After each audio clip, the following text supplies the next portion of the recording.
This week's Martha's Collection feature is a gorgeous dress from the 1910s. The 1910s is one of my favorite eras of fashion, and I found some similar images when researching that have similar waistlines and silhouettes, and then also the back train detail as was found on the dress. When I first saw this dress, I gasped. This is truly one of my absolute favorites from the collection. And as I looked at it closer, I gasped again and nearly cried because this, unfortunately, was another dress that succumbed to the ravages of mice. So the good news, if you call it good news, is that this happened in the back of the dress and towards the bottom.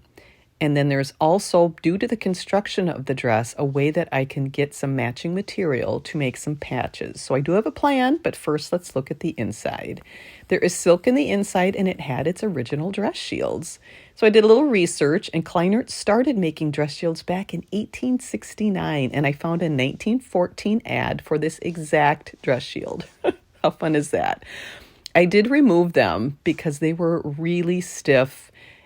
From time. They don't start off stiff, so I didn't want them to cause any more damage. You can see here that there is some boning in this to give it some structure. It's not a stiff boning as in previous decades. And then there is some another layer for the sleeves, which is actually hardly even seen. And then in the upper kind of inside shoulder, upper arm, and then in the upper bust, is kind of this layer of sort of a gathered ruffle to add just a bit of fullness to those areas. You can see the hand stitching that was used to add those. I was curious about cleaning the dress shields. It says can be washed in hot water and ironed when dry. So they've become stiff and crunchy. Listen.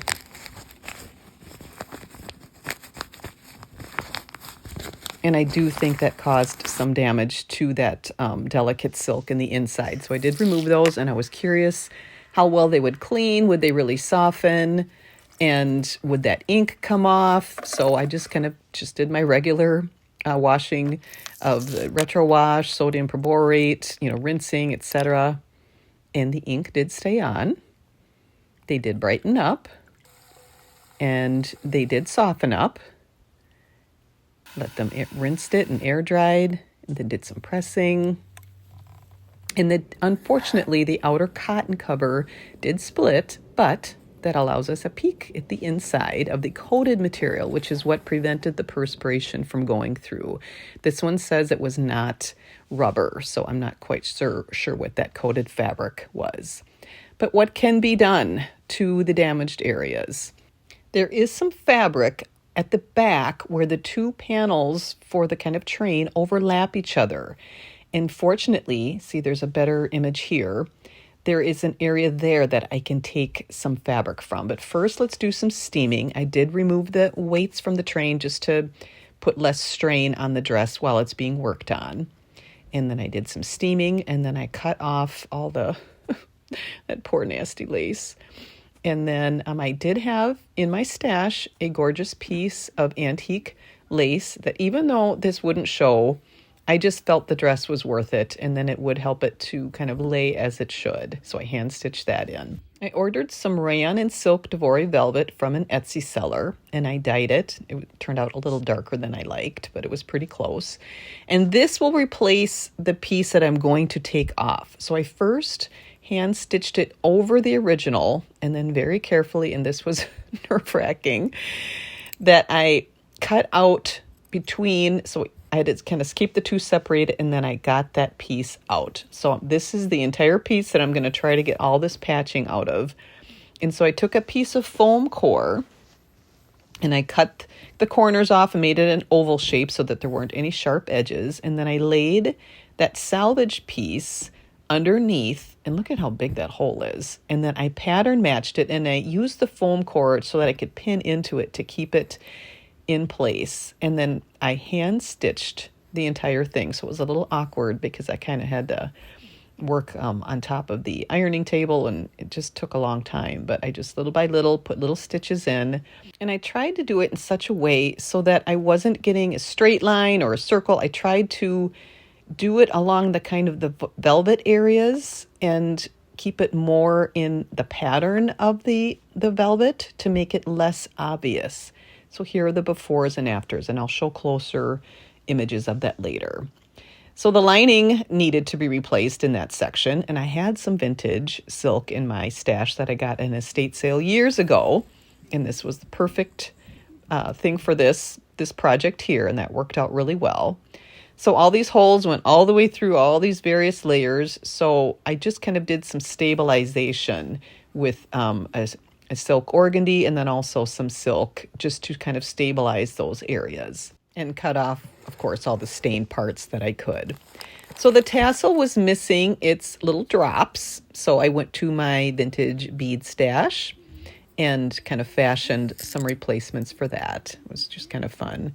Just do a string of the beads, and then I worked them back through to the top element there. So that just kind of helped replace that a little bit. And here's a close-up detail of the original. The beading and rhinestones on this dress are truly a beautiful part of its detailing. Just gorgeous. So there was a hole in the bodice of the lace. There's several holes, but I just kind of addressed the most obvious ones and just did some matching thread to kind of close that shut.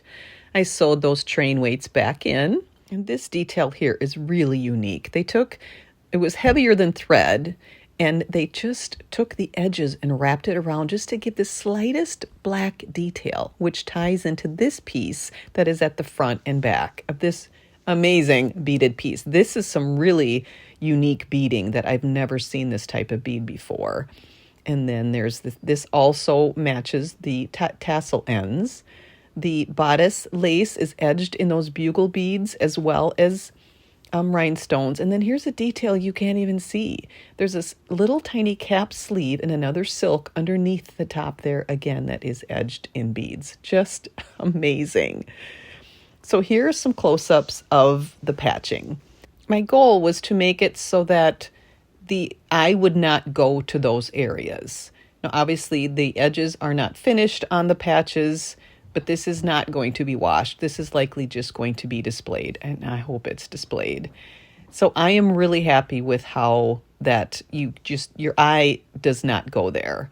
And it went from that to this. I'm really happy with that. And the train is so much better. Now the lace, I cut all those nasty stained tattered bits, and this is so much better now. Even though the lace isn't a perfect match, it is in color a good match, and then also again the kind of same weight to fill out that layer in that skirt. So there's the before and there's the after.